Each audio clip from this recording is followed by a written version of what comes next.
Okay, just a quick run through on the app that's available for use with the HKC Alarm panels. This app will give you, will allow you control over your alarm, will allow you to set and unset the alarm and to receive notifications in the event of your alarm activating, and you can take action from there. So when you open the app, it'll look for your user code. That's the code used for switch on and off the alarm. In this case, it's just a demo panel, so it has the user code of 4 ones. So enter 4 ones and you go ahead and you hit connect. Now it's telling us there at the moment that the alarm was switched on at the time to switch it on at by user 1. If we're looking to switch it off there, we'll just click our unset button and that will unset the system for you. Now the speed at which it switches on and off at will be dependent on your mobile phone and or broadband speed.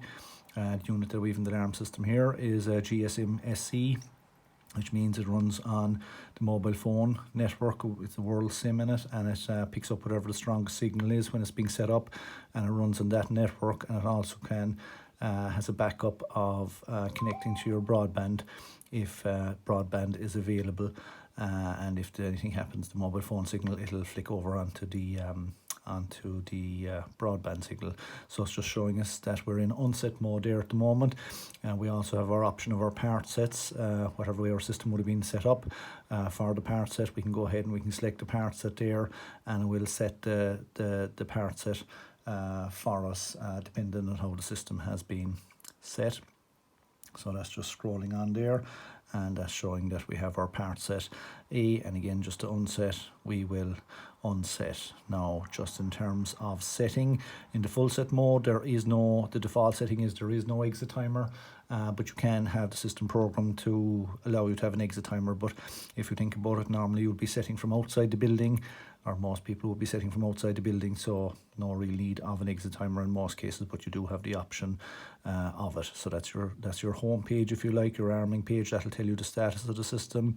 You also, down here, you also have an option on reading the log. You can just click on that and that'll show you the events, the last, I think it's 150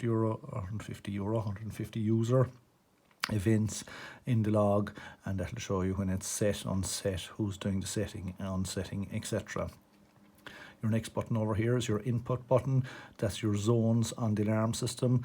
In this case, we just have zone 1 set up on the alarm system there, as it's a demo panel. Your system will be set up as whatever zones you have. This little button here alongside this is your inhibit button. So if you select that, it'll ask you, do you want to inhibit the kitchen window? Basically, inhibiting is that it'll set the alarm, all the other zones on the alarm, without the zone you have inhibited. And once you've that done, once you inhibited the zone or zones you want to do, you go back into your arming menu and you can hit your full set in, and it'll scroll through there and it'll come up on the screen showing that you have successfully armed the system with an inhibit on it. So there you go, you can see there that you've armed it, in this case without zone 1. The thing about an inhibit is that once you unset the system, the inhibit will be removed. So if you were to go to set the system again, you would need to inhibit the area or zone that you're looking to inhibit the next time you go to set the system. So that's, like I say, that's your inputs there. Now on my screen you also have outputs. Your app may not show outputs. It will show outputs on my screen because I have some outputs programmed on the alarm panel.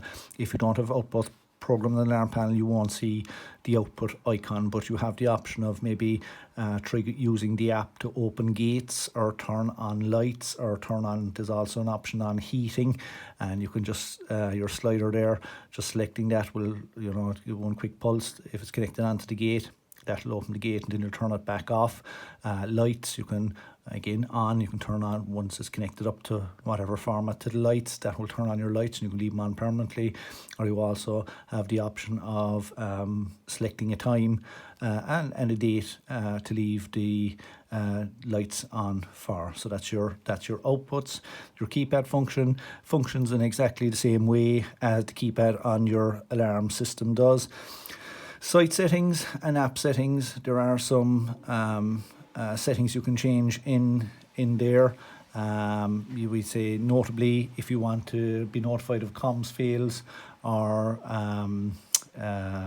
comms fails or engineer on site, there's different settings that you can select in there. If you click in there and enter your code, that will show you how to adjust those, or you can just speak to your engineer and that will show you how to adjust those. So like I say, that's your arming screen there. What we're going to do there now, we'll just arm the system there, and I will come out of the system or come out of the app and show you what you would get in the event of the alarm activating, so that you can see what notifications you will get. So it's armed there. You come back out into your home page there, and whatever your alarm activates, just going to alarm. System alarm there, that's what you'll get. In this case, you just get one zone alarming.